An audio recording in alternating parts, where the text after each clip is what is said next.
And I am the chair of the Planning Board Subcommittee on the Capital Improvement Budget and Program. I would like to acknowledge the committee members present with us this evening. When you hear your name, please say aye. Mr. Array.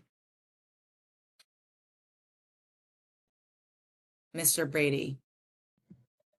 Aye. Mr. Duval. Aye. Ms. German. Aye. Mr. Hafer. Mr. Heckman. Mr. Heinel. Aye. Mr. Hinton. Aye. Mr. Halupka. Aye. Mr. Johnson. Aye. Ms. Muneses. Ms. Pinero. Mr. Schulman. Aye. Mr. Tennant. I'm here. I see you, Mr. Array. Thank you. Thank you.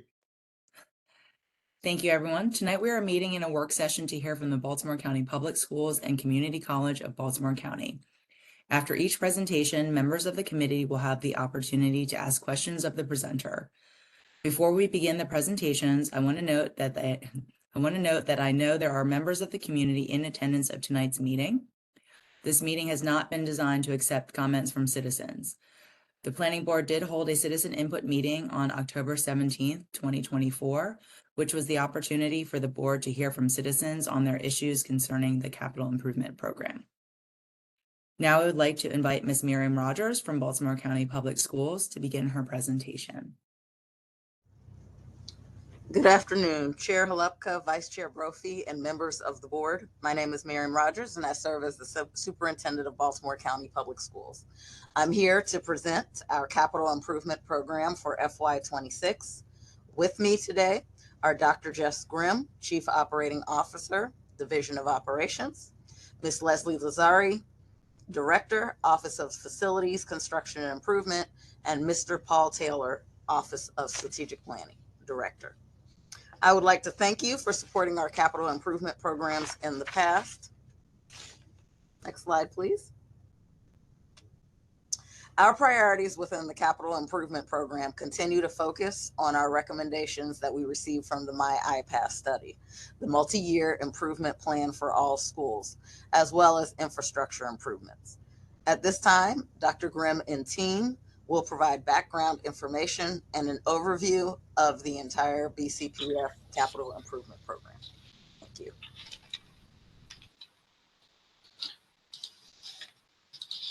Good evening, everyone. This slide shows an inventory of our schools, centers, and programs in the Baltimore County Public Schools. The other category represents a school with a unique grade configuration. That's Holabird Middle School, which houses students in grades 4 through 8. The next 3 slides list specific projects included in our request for fiscal year 2026. Please note this is a combination of both our state and county requests. You see here that our priority order starts with the renovation, addition, replacement of Towson High School and Delaney High School, along with several other projects that we have that are either additions, new constructions, replacements, or systemic upgrades.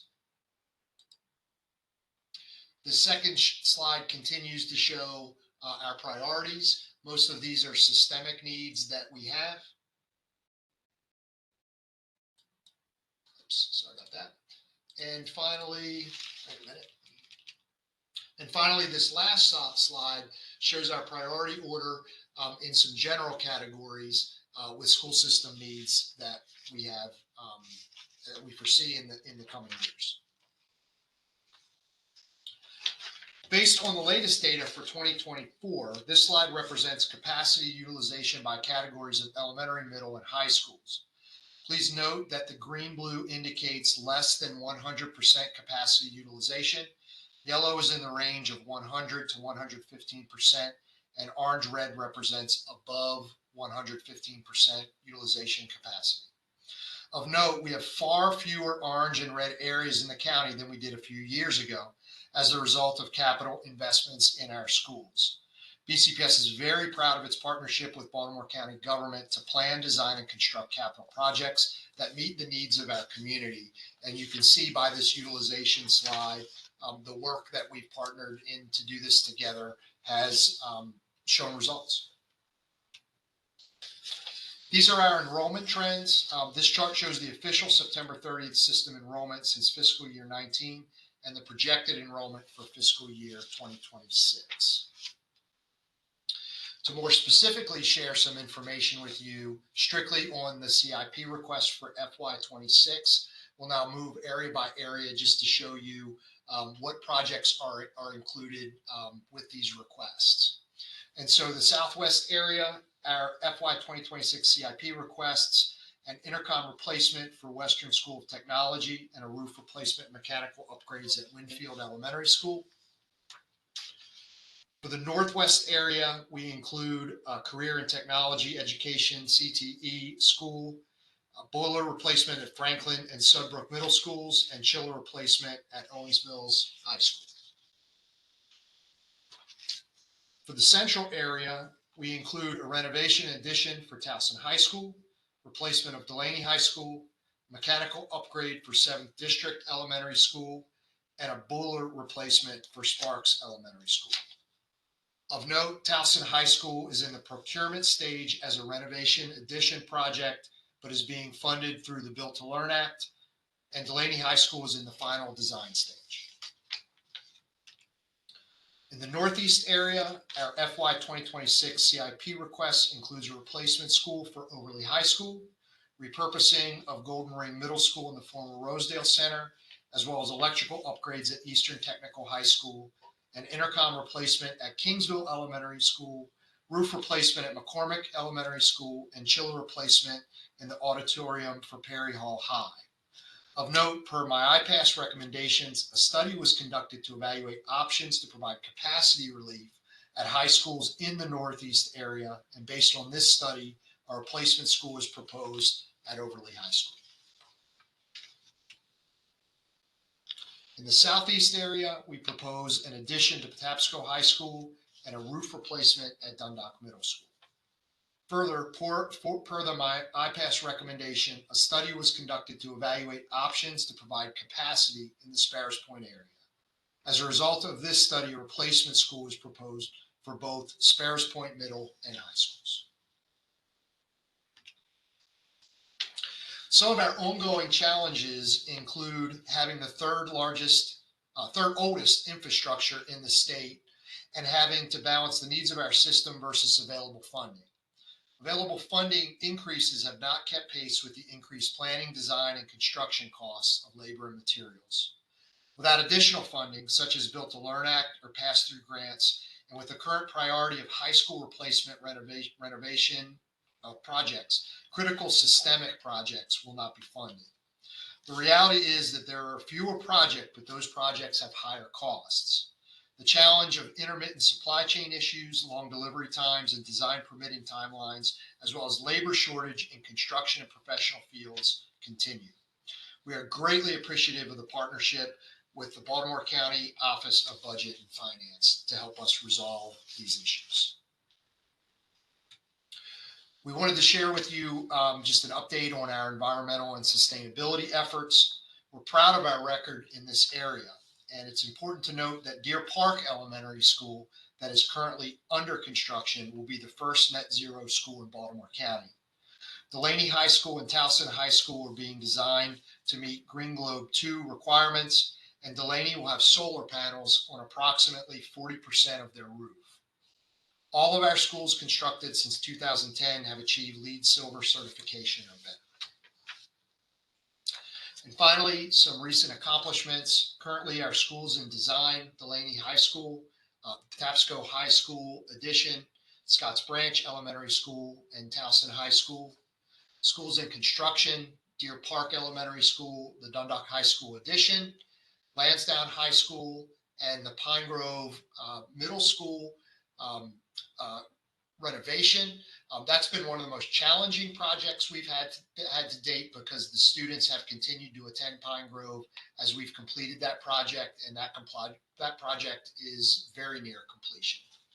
Schools opened recently: Red House Run and Summit Park in January of 2024, Bedford in August of 2024, and Nottingham in August of 2024. And this slide shows Summit Park Elementary in construction. And finally, this slide shows Red House, Nottingham, Bedford, and Pine Grove Middle, and what they look like today as a result of our work together. At this time, we'd like to take any questions that you have for us. Thank you so much, Mr. Grimm and Dr. Rogers. Does anyone have any questions regarding the public schools? Please raise your hand so that I can kind of see them.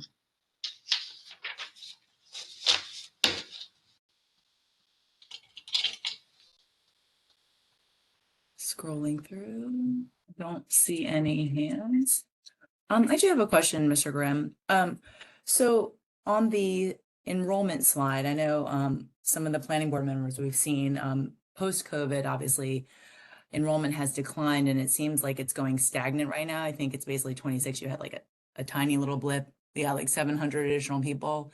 So with enrollment trends kind of stabilizing / not really increasing, do you feel that it might be better to use some of the funds for those deferred systematic problems, such as boilers and chillers and those type of things, rather than building newer schools or additions for more capacity that we might not see?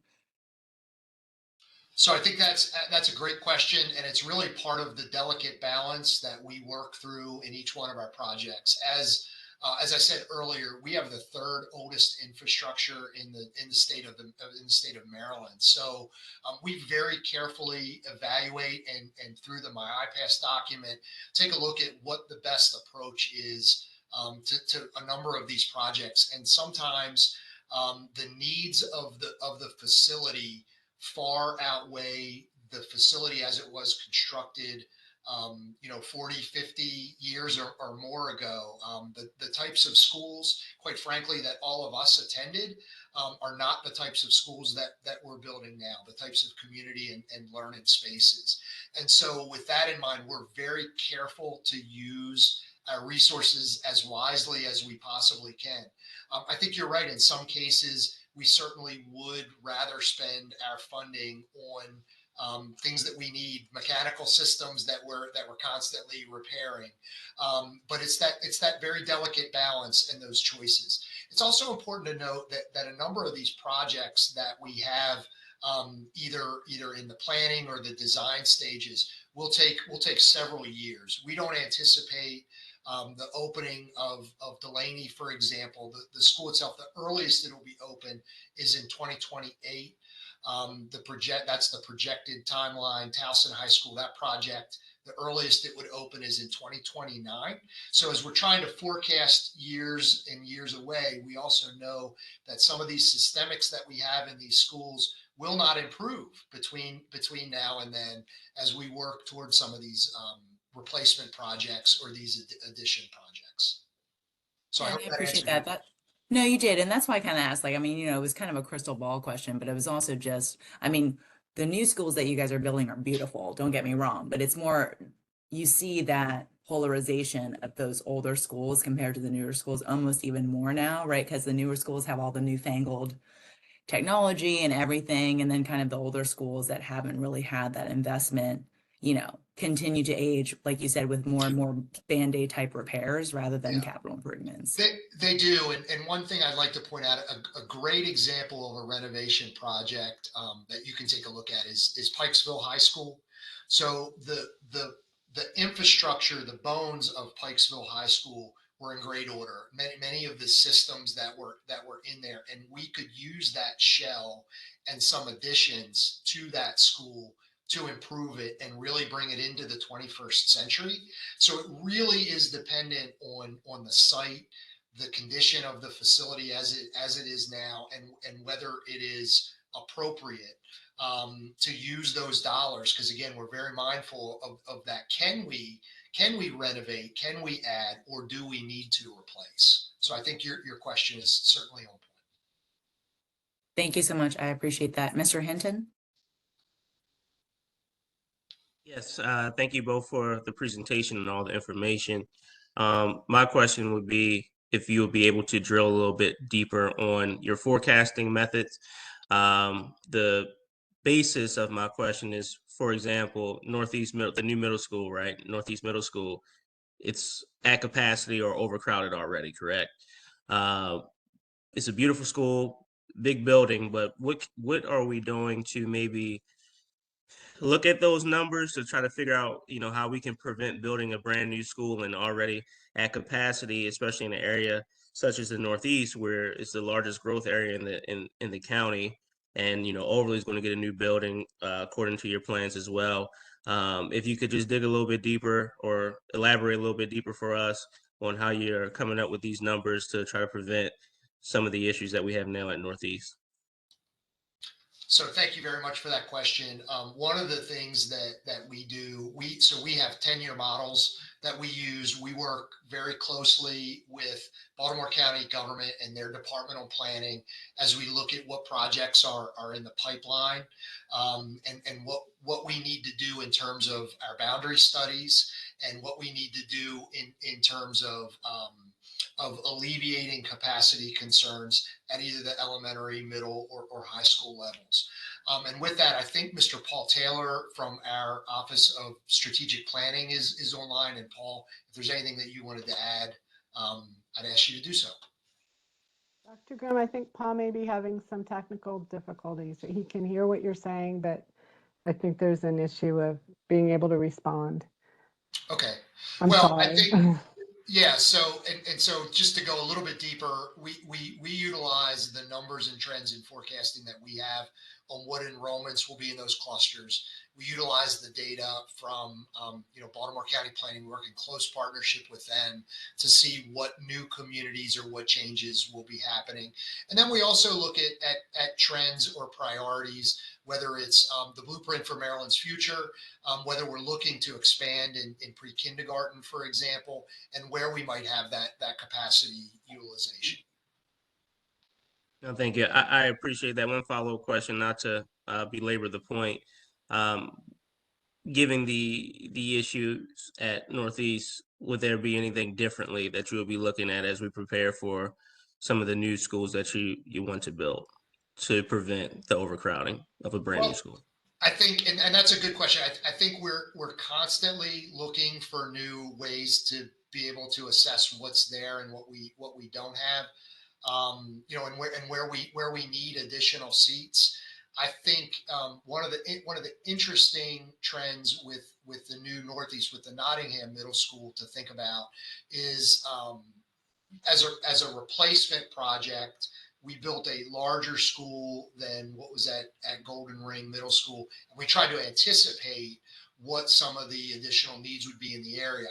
It was also there were 2 boundary studies that were completed in that area to change some of the boundaries for middle school students. So we will constantly look at those trends and look at those numbers.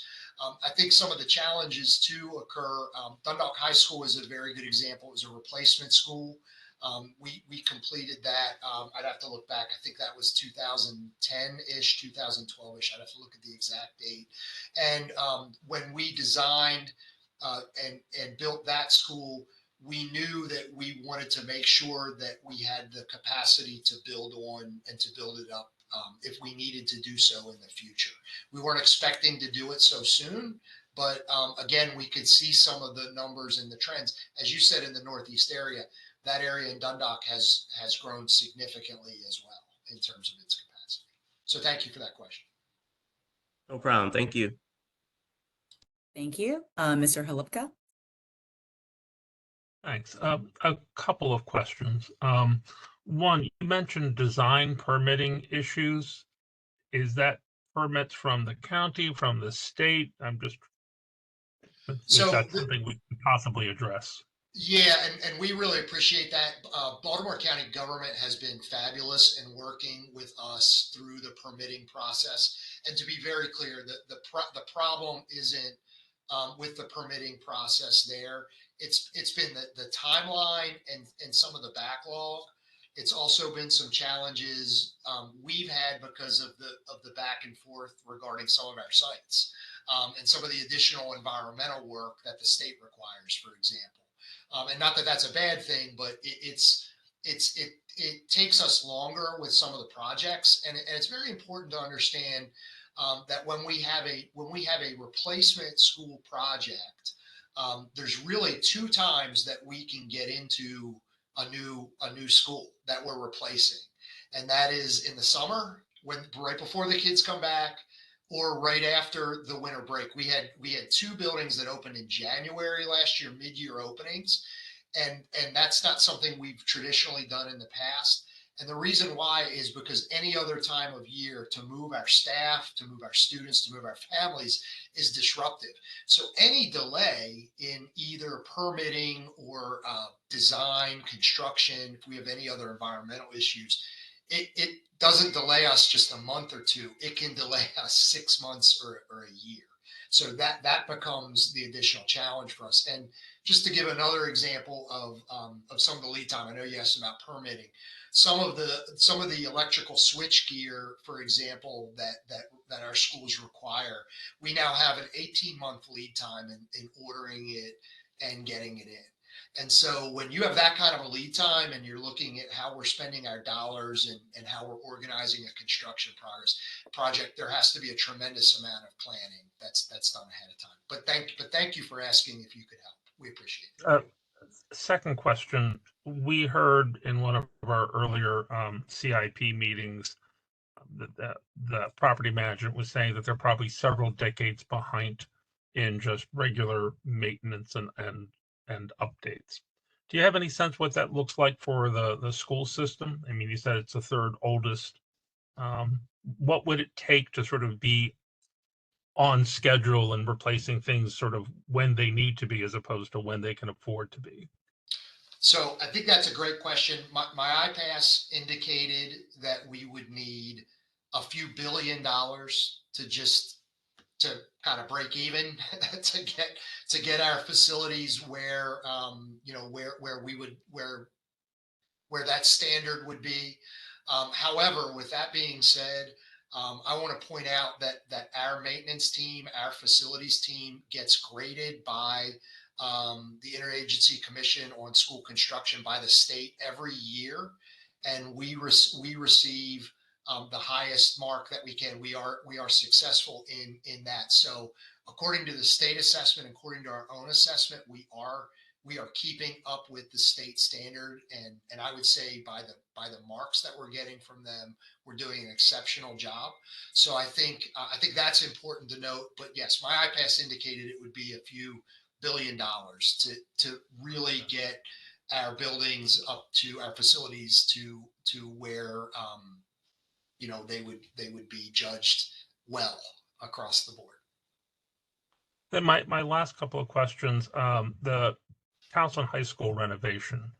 I'm familiar with what we had to do here in Dundalk with the new Dundalk Scholars. Estimate of what kind of cost it's going to be for the new Towson? But I know when they did I the do Dundalk have that Scholars. figure. Give me one second here. You're gonna have to forgive me. I'm gonna have to put my glasses on. And Leslie, you might have it right in front of I'm you. trying to pull it up as I have it Brittany as as well. 260, $260 million. 260 million. Things have changed. And I'm Thank you. curious, any sense how much of that? I mean, I know that Towson was somewhat unusual in that I'm also sit on the landmarks board. How much of the cost was associated with needing to meet the historic preservation standards? I don't have that information. Leslie, would we have that readily accessible? We could look into it because I think if we didn't have to have the historic preservation, we might have moved forward with the demolition of the building, which we didn't. I mean, I think it's going to be a great project. now. But I don't know if we put the financials to it, but we can get it for you. Even if it's just sort of a ballpark, I mean, if the whole project's 260 million, 10% would be 26 million, 5% would be 13, I'm just trying to get a sense. If you could get back. Maybe 10 million, because we're looking at the Delaney, which is basically the thing, and that's what, 285 million. So it's Okay. but it's a lot of it's site dependent on Sure. the size of the fields and the areas. So All right. I would also add that the challenge that we have with Towson is it's an occupied renovation as well. That's going to pose some additional challenges for us and our students and our families for sure.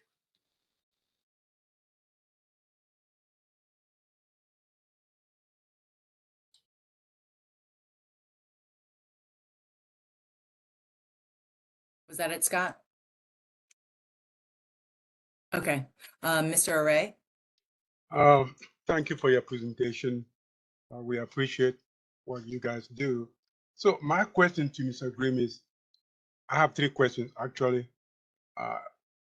With the state's budget shortfall, I know the state is facing about 2.7 billion shortfall. How do you anticipate this impacting your operations in the area of capital improvement? That's my first question. Well, I think that's an excellent question. I'm not sure that we're quite prepared to answer what the impact is going to be yet until we know exactly what the state is going to provide us in terms of our operational budget and in terms of what's prescribed through the Blueprint for Maryland's Future. I do know that we have from the IAC approximately $41 million that at this point we believe is going to be tabbed from the state for capital projects. Operationally, and I know that was your question, was operations. I don't know that we know what the impact will yet be on that. Okay, so my second question is going back to what Mr. Hinton mentioned about school overcrowding. And I know that Golden Ring Middle was closed because it is old. And so what is the intended use for Golden Ring Middle? So at the present time, the Board of Education has not decided on the repurpose for Golden Ring. At the moment, it is being used for we have a number of there are some Rec and Parks programs that are using it. We used it as a temporary ESOL welcome center over the spring. Presently, we have staff in the facility that are evaluating and transitioning any equipment that's still in there before the board makes a decision. We have not yet proposed to the board what we believe would be the best repurpose of that building.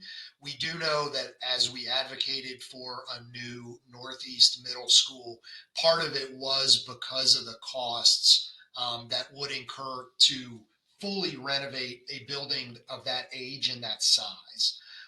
So I can't comment any more on what we believe the repurposing would be until we meet with our board and we get a recommendation to them.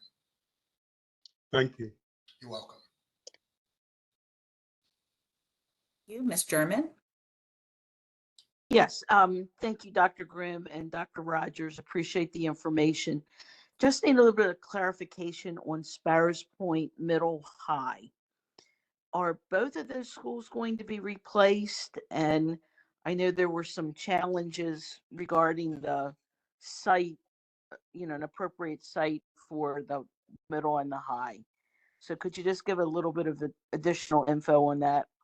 Yes, ma'am. Thank you for that question. And we met with the community, I believe it was in November. We did do a presentation with the community. We also have some resources available on our website.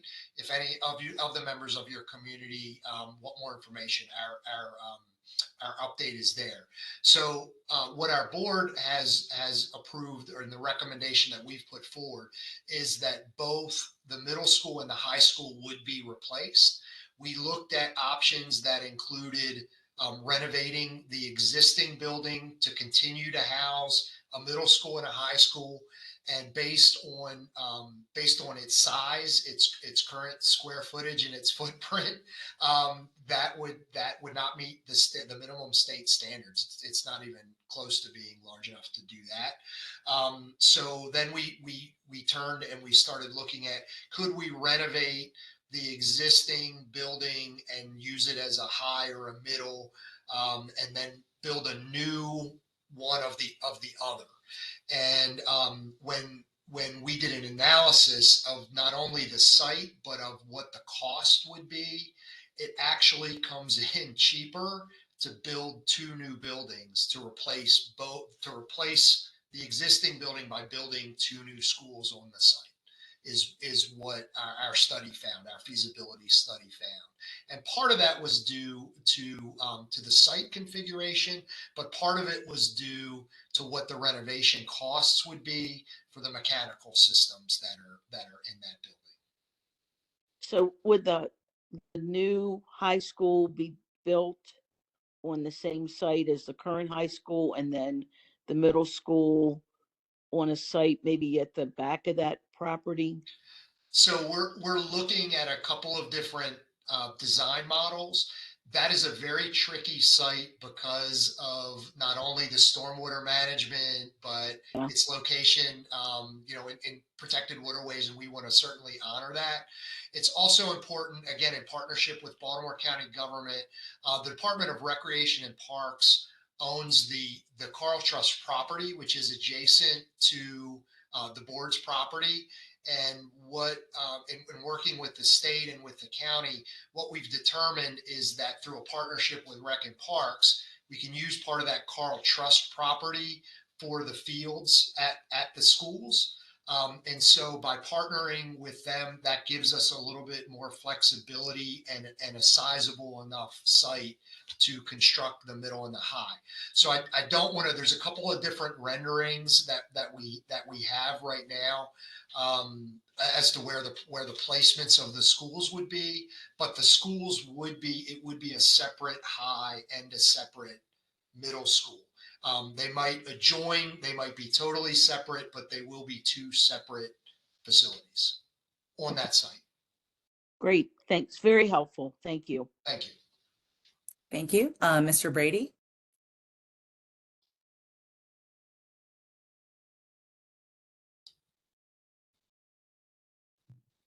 Looks like you were muted. Can we hear you again? Yes. No, we heard you before, Mr. Brady. Push that one more time. Okay. There you All go. All right, I'm new at this, so thank you for your time and your presentation. This is a very important topic. I heard you mention net zero school, and you said that Deer Park was the first net zero school. And my understanding of that is that it produces almost as much energy as it uses. Are there any plans as you replace and build new schools to also make some of those net zero schools? Ms. Lazzari, do you want to answer that question? Sure. We look at all the different schools coming through. This is the first one. We're very, very excited about it. And one of the ways that we make it, the designs are always energy efficient, but the other thing that really helps to make it net zero is the installation of solar panels, like a solar field enough to be able to offset the costs that you would use for fuel. Delaney High School, we're doing, it's not a net zero school, but it's a 2 green globe school. And we're adding the solar panels to 40% of the roof. So we're little by little, I think we're going that way. I think we wanted to be able to build the first elementary school, get it, figure out the pros and the cons and things that might have been, unintended, so that before we move into it with all of our designs. Thank you. Thank you. Are there any other questions? Mr. Hinton, I see your hand up. Is that an old one or do you have another question? Quick question. Wanted to piggyback off of Mr. Brady's question. Sure. Um, along those lines, are there plans to sell the energy back to BGE? I don't know if that's possible, being a public facility, but is that an option? I'm not sure if it's hooked into the grid. I mean, I would think that it is, but I don't think it comes back in to reuse it into the building. So We've mean- had, and I think it's important to note, and thank you for that question. We've had other conversations with BGE about, that potential, and I think that's what we're all trying to work out, right? And we know there's a looming increase that's going to happen in our gas and electric costs next year. So we're exploring every opportunity that we can with them. The last thing that I remember, Mr. Hinton, and this was a different project, but the last thing I remember is BGE was still trying to determine how some of that transfer would work for them as they continue to upgrade their facilities on that scale. Got it. No, I appreciate it. It's just been something that has been coming up. I mean, the Ravens did it years ago when they built the castle, and then over here at the airport, Martin's Airport, there are going to be electric planes here, right? So some of that energy is going to be sold back to BGE. So people are doing it. Yeah. I think we just gotta bully the bully sometimes. Yeah, and we have our first and unrelated to this, but we have our first group of electric school buses, and they have the capacity to give back, so to speak. Yes. Thank you. I appreciate it. Thank you. Thank you so much, board members. I don't see any more hands. So Dr. Rogers, Mr. Grimm, your team did amazing. Thank you for answering all our questions. Your ask is just $2 billion. I get it. No problem. Get everything up to date. thank you. Absolutely. If there are no more questions, I would like to invite Dr. And I'm gonna make sure I say this right. Go ahead. I'm so sorry. One last question, kind of Go ahead. a little bit off topic. Is there any initiatives to help with the bus driver shortage? We still have a lot of kids getting to school late. Actually, we in partnership with Baltimore County government, we are starting an attendance incentive next week, starting in February.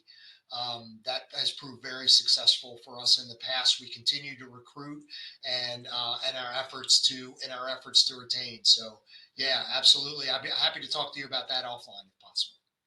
Awesome. Thank you, guys. I appreciate it. Thank you for your time. Thank you so much. Okay, so next we're going to have a presentation from the Community College of Baltimore County. So I would like to invite Dr. Sandra, is it Kurtinitis? Yes. Okay, and Miss Melissa Hopp from the Community College of Baltimore County to begin their presentation. Well, thank you very much. We always appreciate this opportunity. And I'd like to just kind of give you a little sense of the college as we are now, share a couple of bits of good news, and then I'll have Vice President Hopp pick up from there, and she'll bring the substance to our presentation. So here we are. Here's our first slide. So I'd like to move us on to share with you that this year we're working on we always have a theme for the year. This year it's Momentum in Motion. It's year 2 of our strategic plan. And we are carrying forward this theme, these 3 just kind of statements about how we are making our way through this year and what we value. And so that is reframing the conversation. And that means simply that we are not looking backwards. We are continuing to move forward, investing in our future. And this meeting actually this evening is one of those ways. And since the school system has a $2 billion tag, ours will be easily funded. So keep that in mind when we're done. And also important to us, of course, given that our student body is leading with equity. And if there's any sort of simple way to summarize this, I would use the phrase quote, the urgency of now. So there's a great deal that the college is making its way through, and much that happens that is really intended, I think, to make not only us proud, but all of you and our whole county that supports us so well. So we always like to show you some of the successes of our faculty and staff before we start talking more specifically about what our needs are. This is the year that we did, in fact, do a new economic impact study, and we do this every 5 years. And really, it's our way of, I guess, in a way, saying thank you, that we know we have this significant economic impact upon the county that supports us so well. And I like the box at the top that says 1 out of every 39 jobs in Baltimore County is supported by the activities of CCBC and its students.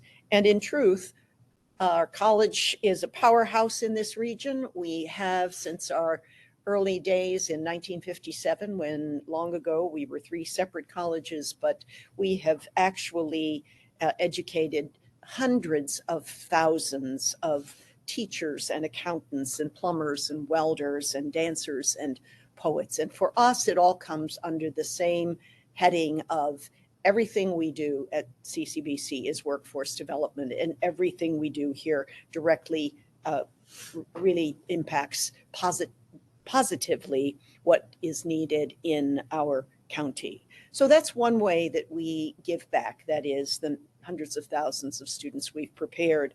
But I also want to note an important component of who we are and for whom we labor in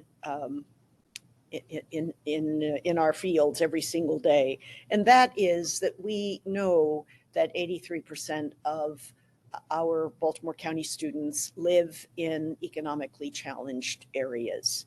And so that really becomes a component of our mission as we make our way every single day. Many disadvantaged individual students coming from communities that are economically compromised.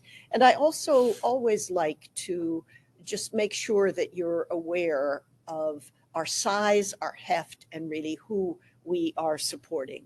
So last year we had just over 51,000 students, and note the split between about 24,000 of them working on degrees or credit certificates and 27,000 of them in our short-term credential workforce development area of the college, continuing ed.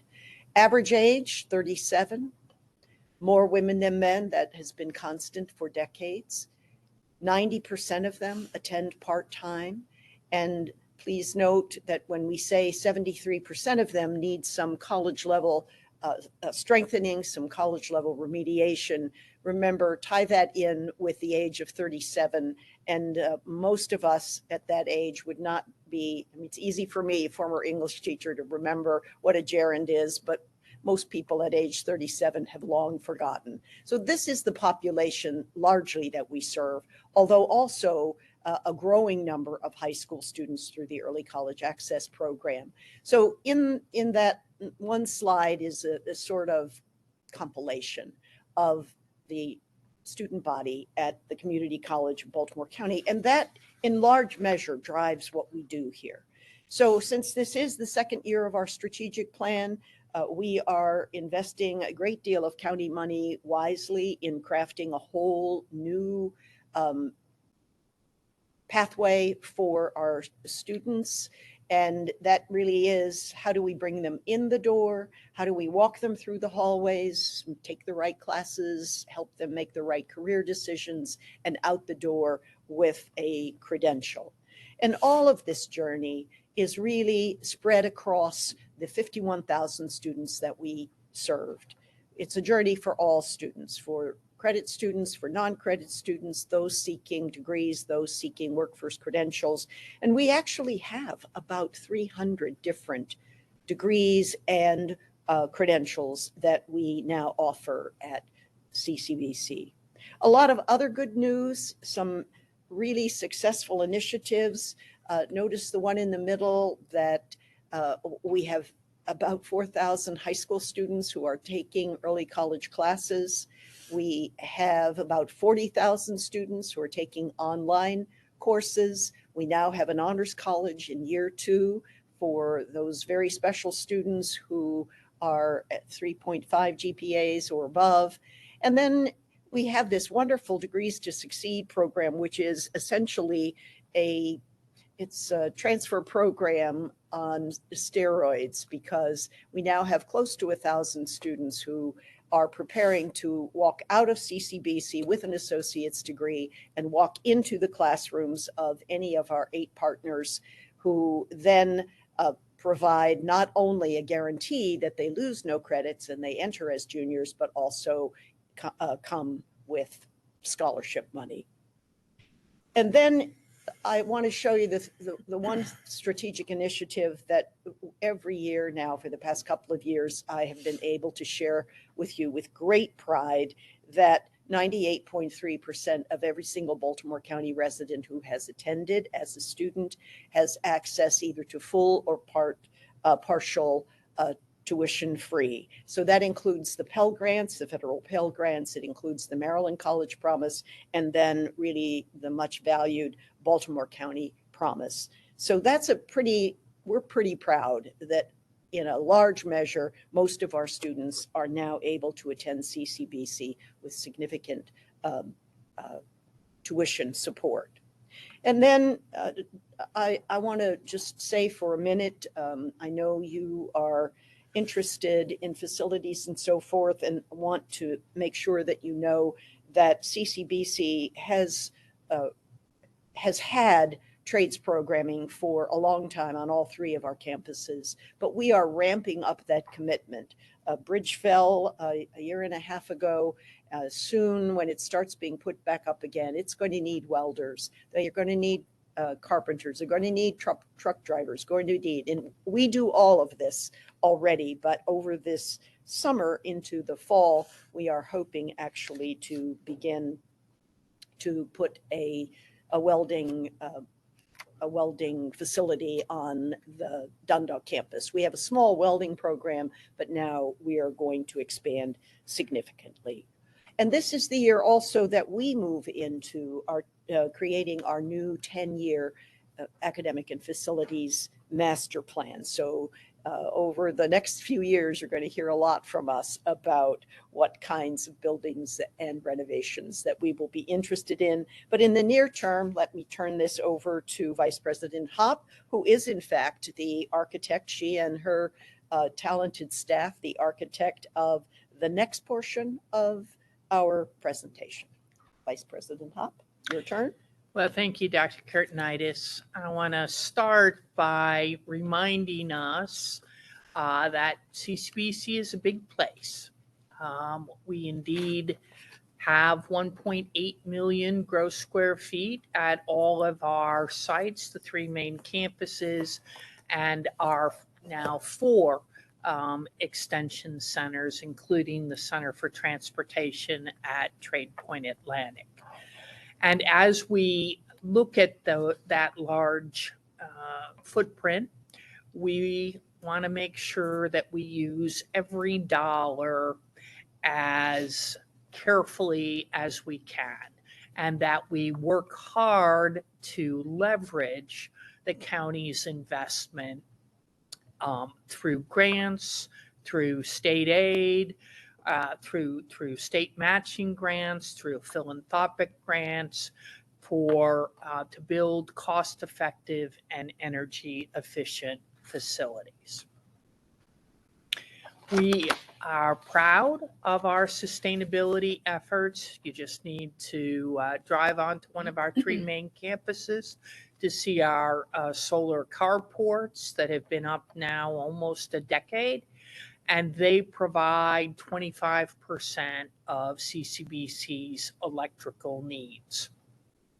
We've done a lot of other work on LEED buildings, improving transportation between our campuses, and then dealing with the consumer waste and recycling of products on the campuses.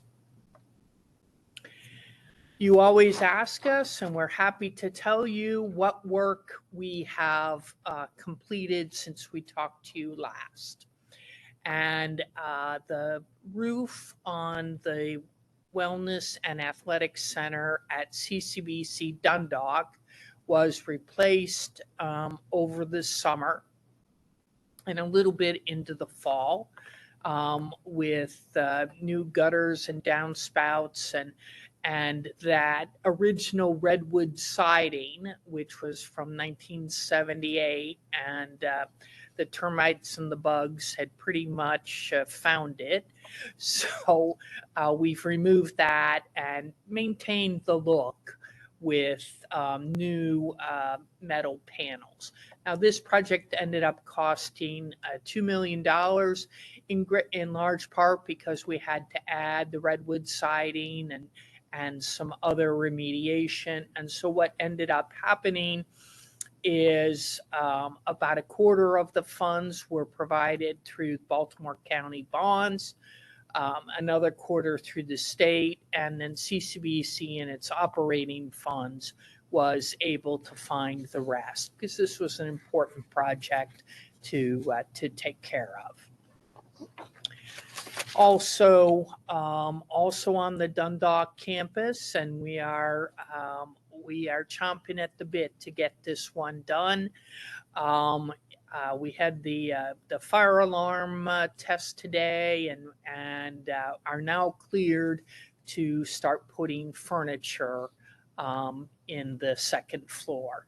So this was a systemic renovation, replacing the roof, the windows, the HVAC, the electrical distribution system. We took the opportunity to refigure some of the office spaces, but this one is almost done.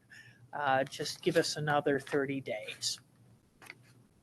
Other projects that are in progress, we are in the design process for several roof replacements, also in the design for the Student Services Center renovation and stormwater management at CCBC Catonsville, and finishing up design on the switchgear and electrical feeder replacement at CCBC Essex.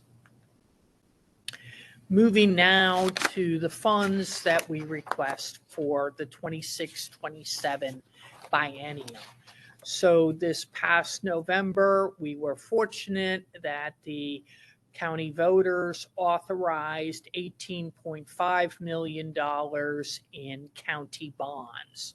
CCBC charges its students a capital fee to kind of add to the pot of funds that are used to maintain the campus. So that 18.5 plus the 750 is the 19,250,000 that we recommend to you for the FY 26-27 budget.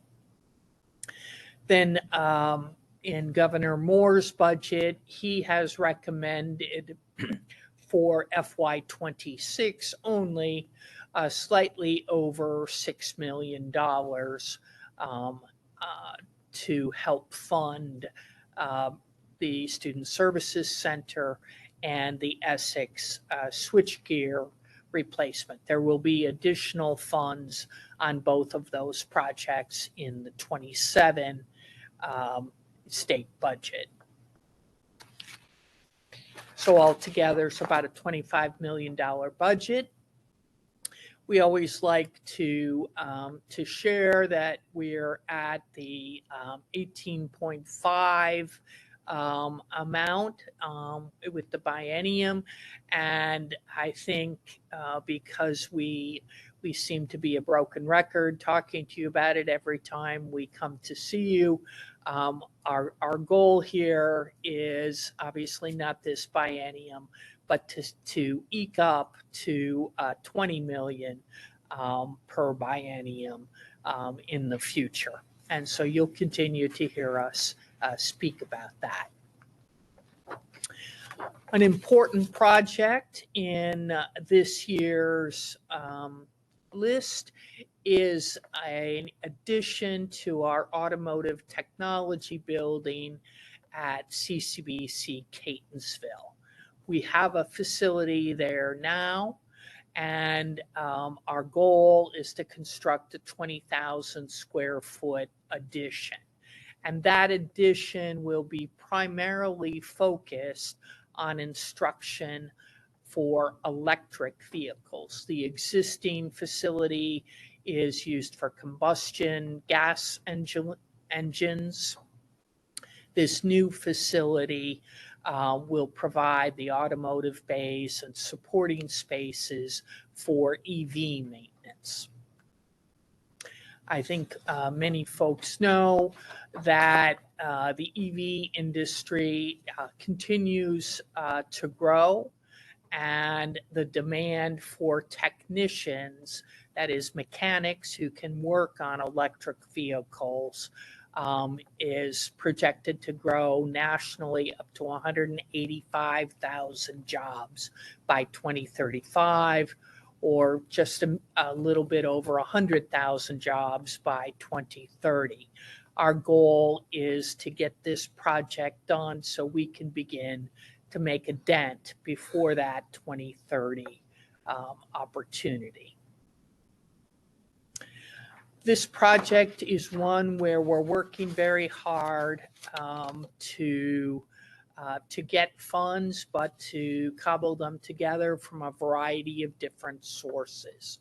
CCBC has a strategic reserve, and our Board of Trustees has already taken action to set aside $5 million for this project. Second, County Executive Olszewski, in the current year's FY25 budget, provided us $2.5 million of PAYGO funds. What we come to you tonight is the 2.68 of county bonds that's within the 18.5 million.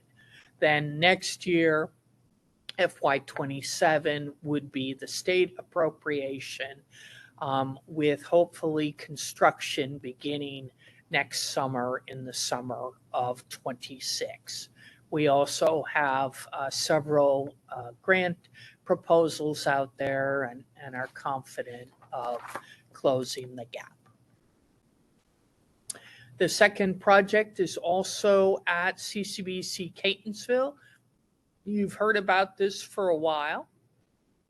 It's a $39 million project funded 50% by the county and 50% by the state to reconfigure the Student Services Center. That building is where all of the student entry and the business of being a student is conducted: advising, career counseling, registration, payment, all of those actions.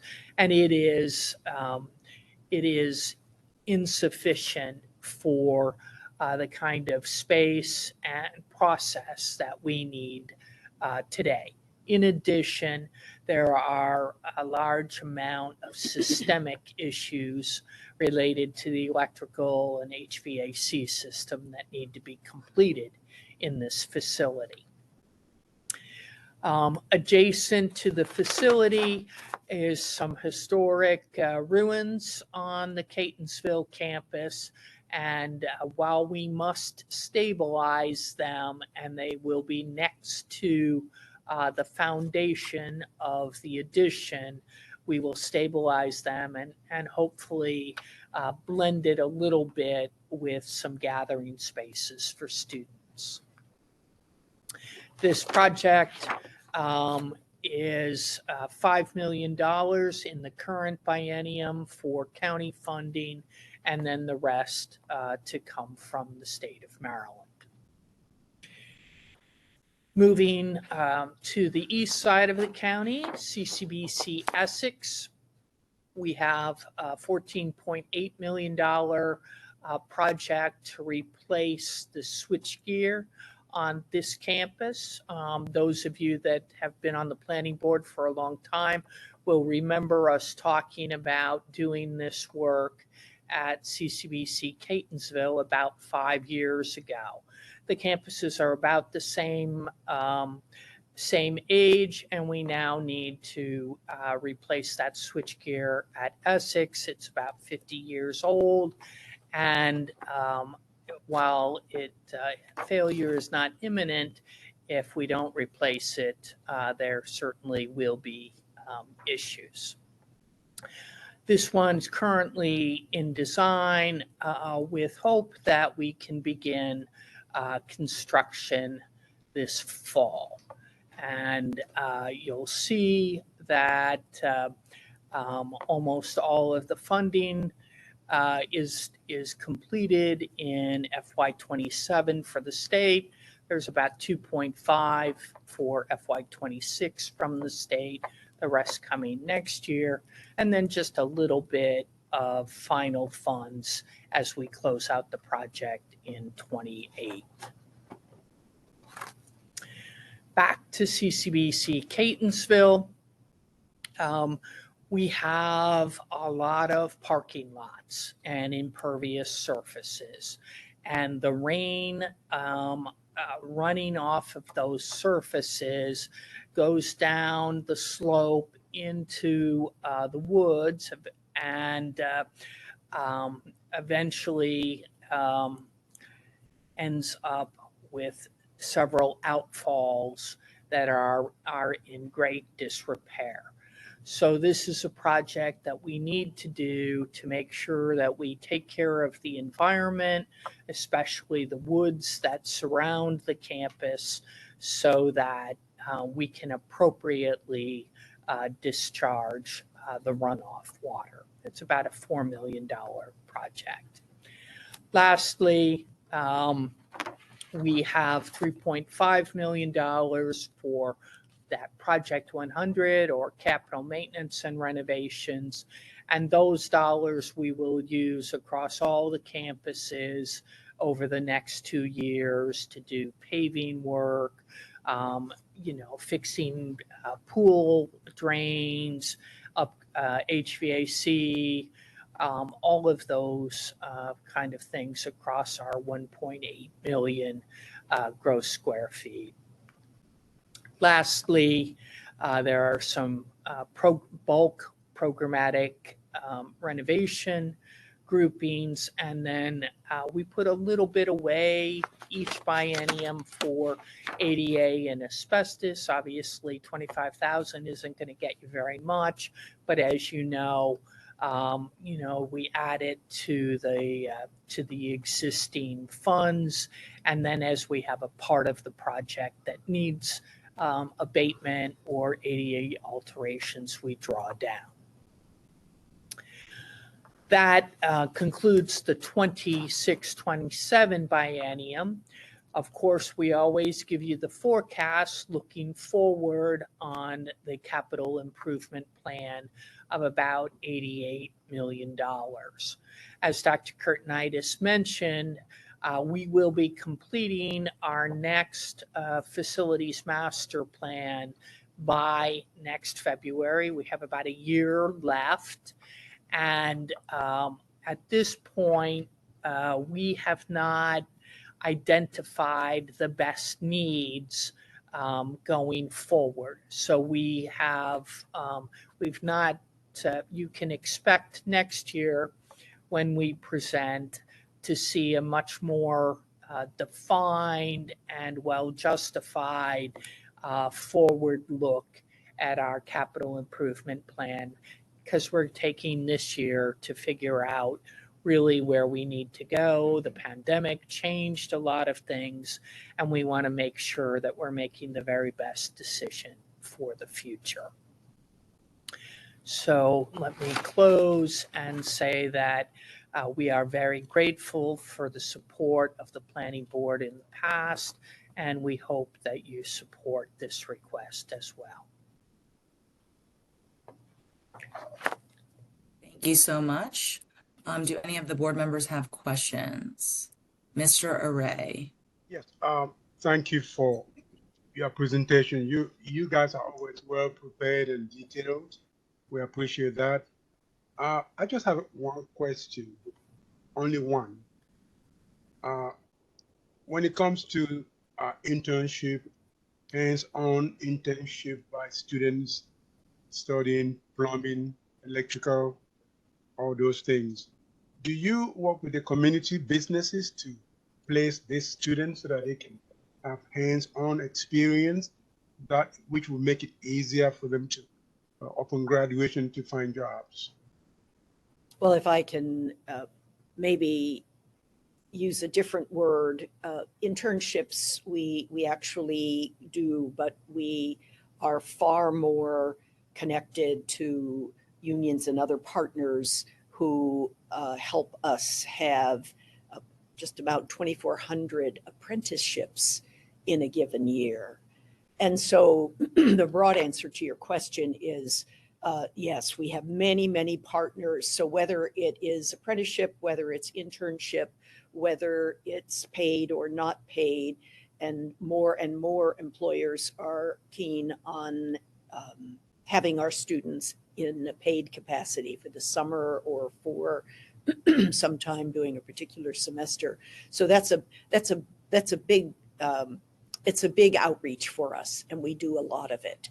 It's actually very popular, of course, and growing even more so, not only with the usual trades like carpentry and plumbing and electricity, but for apprenticeships or internships, whichever is the right word for the right partner, now moving into areas like technology, any number of the technology programs that we have. So it's a big commitment of ours, and we're very engaged that way. Thank you. Thank you, Mr. Tennant. Hi there. Thank you for the lovely presentation. So a couple questions that I have are, obviously there's a big push for with technology now for online learning and for online classes. How much of that plays a role into your real estate forecasting, and how much, obviously your footprint, how big your buildings are, and how that affects your budgeting, obviously in the years to come? Well, that's an excellent question, because it's right at the heart of the discussions that we are having around the 10-year facility master's plan that Vice President Hopp just referenced. We know we can walk through any one of our buildings at almost any time of the day on any of our sites, and we will find empty classrooms. And probably, what would you say, Melissa, 45% online? Mm-hmm. Yeah, I think that's kind of what we're running. In the slide I showed you, we had last year roughly 40,000 students taking, 40,000 enrollments. Some students take multiple classes. So we know that that's a growing book of business for us. And as we're looking at our facilities master plan right now, as we are beginning to have these conversations, we are very aware of the accuracy of your question of, do we need to build new buildings, or do we reconstitute the buildings that we have, better utilizing space, because we do not need all of the empty classrooms that we are now aware of. It's a big transition for us. It's quite exciting, actually. Go ahead, Melissa. It is indeed, and that is one of the focuses. Classroom utilization is one of the focuses of the master plan. I would point out that of the projects that are on this year's biennial budget, a big part of it is for the automotive technology facility, and that is a hands-on instruction, not online. Now, what ends up happening with those students, and I think this will respond to one of the other board members' questions, is they work for a while in that lab, but then they go back for their job at the dealerships, at the car dealerships, and they come back. So that project won't change because of online. Neither will the student services facility, because there's both, because that is for students who are on campus. And then the switchgear, that's not going to change, and neither will the stormwater management. So we very carefully have selected the projects that aren't going to be modified based on our review of classroom utilization. You have some more questions, though. You said you had several. No, I think you answered it, mainly kind of how that goes into your planning, was more so the second question. So I appreciate the thoroughness and makes sense. Thank you. Thank you. Mr. Johnson? Thank you. Great presentation as always. Just want to piggyback off of the prior speaker. How many locations are you located in throughout the Baltimore County now? And what do you see as the future for the community college in Baltimore County? Well, I'll start, then you can join me. We actually have 3 large campuses, and we have 3 much smaller extension sites. We have programming that happens really all over the county. And if I were to guess, I would say, in answer to your question about our relationship to the county and our relevance to the county, I would say that we will simply, year after year, become more connected to the workforce needs of the county, responsive to those needs with contemporary curriculum, contemporary facilities, and so forth. In fact, that's part of our 10-year master plan, to be looking at the laboratories and the technology and those things that we're going to be needing over the next couple of years. I think we feel very much a part of almost everything, almost every industry, almost every business need within the county. And our goal would be to sustain that to the highest level that we can continue to do.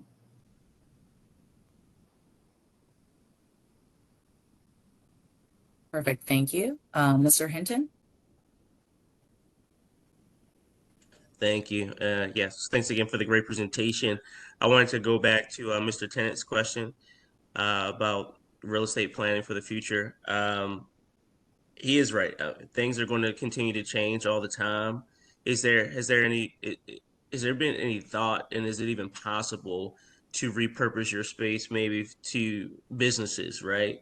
If the classrooms are empty, is it possible to turn that into like office for a realtor or something like that, just so that you're continuing to generate revenue? Go ahead, Melissa. Yeah, I think I think that I don't want to leave an impression that we have large swaths of space that are never used. It's not used to the extent that we would like to see it.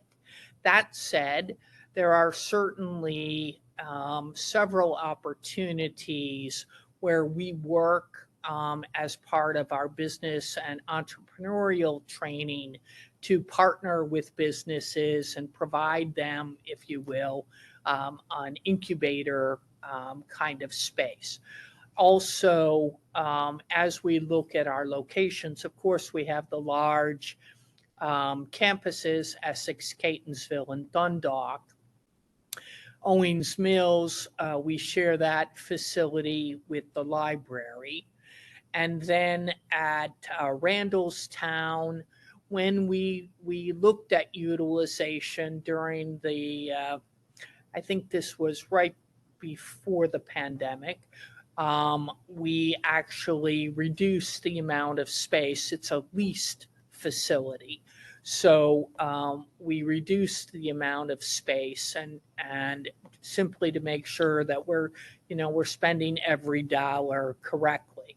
At Hunt Valley, we share that space with the county workforce development office. So our goal is to use every inch, whether it be for instruction, for our partners at the county in workforce development, or even for the community, because certainly that's what we're all about. And if I might add, that was a really good summary that the Vice President gave in terms of how we have been attentive to this, but our partners have not been realtors and lawyers. Our partners have been county agencies. And also, we do a number of programs through our continuing education option that actually works with particular populations, whether that is foster children, whether it is the LEAP program, LEAP. I don't know exactly what the words stand for, but it's one of these programs that we have that works with youth. And there are several others of them, a few that we had off-site because we didn't have places for them, which we have now brought on-site. So we may be a little timid in reaching out to the Ravens or the big law firms. For a long time, at least while we're here, we may be content with inviting county functions to use some of our space or even state functions. But that's kind of the limit of how we see this. Hard to look that far into the future. Who knows? Thank you. I appreciate it. Fair enough. Yeah, it's a fun question. Thank you. Mr. Halupka? Thanks. A couple of things. First, I just want to say I was just up on the CCBC Dundalk campus the other evening for the first time in several years. I had not been there since the new cafe and things were in, and it was a gorgeous space and a wonderful facility. Yeah, great. Second, with Mr. Warren no longer on the planning board, I know if he were here, he would want to say that CCBC is one of the best investments and institutions we have in the county, and I certainly agree with that and want to echo that. My question, and it's sort of similar to the question I asked the school system, do you have a sense of, as we've heard from others, are you up to date on your maintenance and repairs? Are you behind? So what would it take to bring yourselves up to where you would like to be? Well, I'll just say this, and then Vice President Hopp can jump right in. You've touched on a very important point for us over the past few years. We have really begun to invest in almost every way we can, and that includes not just state and county funding, our own funding. We're able to attract a lot of grant funding and so forth. But we're very aware that if we're really going to be a 21st century college, we need to have 21st century everything, not just curriculum, but facilities and equipment and all of those things that you kind of leave till last. And the Vice President showed that picture on the Catonsville campus of what the rain coming down over years has done and so forth. I mean, we are very focused on trying to make sure things get painted, things get picked up, things get fixed, the little things as well as the big ones that cost us a lot of money. It's that kind of maintenance that makes the place shine, and we want it to shine so that students come here and they feel welcome and they feel good. But Melissa is much closer to the answer to that question. I'm talking philosophy. She's going to talk practicality. I mean, and certainly I ascribe to the president's philosophy, which is it's very important. That said, we do have a deferred maintenance list that totals about $58 million. Now, as part of the master plan, we're redoing our facilities assessment. Next year at this time, we'll certainly have a new number for you. But, you know, I mean, a lot of that is the systemic work, you know, behind the scenes, electrical wiring, HVAC, you know, energy efficient systems, those kinds of things. But, you know, you want to know the number, that's today's number. And is that on top of the 88, 89 million you said that would, you know, likely be coming in the next 27-31 fiscal year? So right, yeah. So within that 88 million, there is about 50 million that is not yet dedicated. So I don't want to answer that question completely.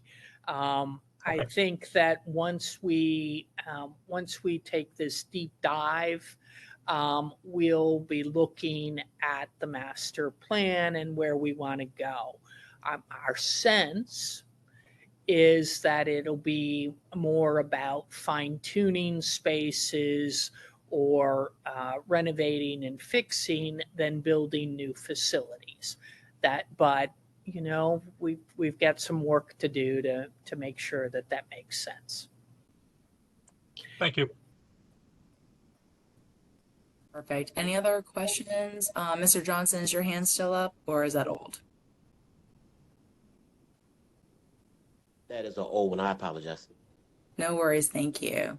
Okay. Are there any other questions for Dr. Kurtenitis or Ms. Ha? And I hope I'm not butchering your last name. Mine? Yeah. Mine is that right? Kurtenitis? Kurtenitis is correct. And the clue I always give people is it sounds like an inflammation.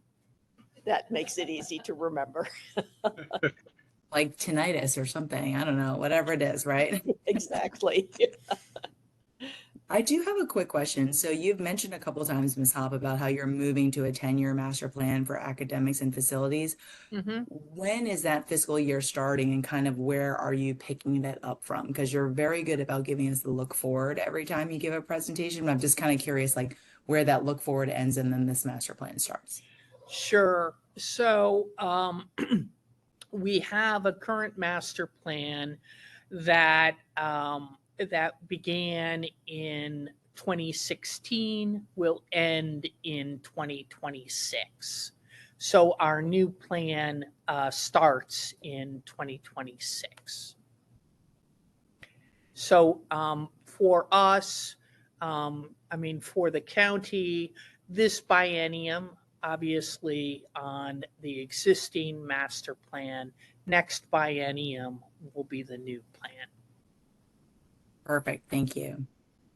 Any other questions from the board? Scrolling through my screen.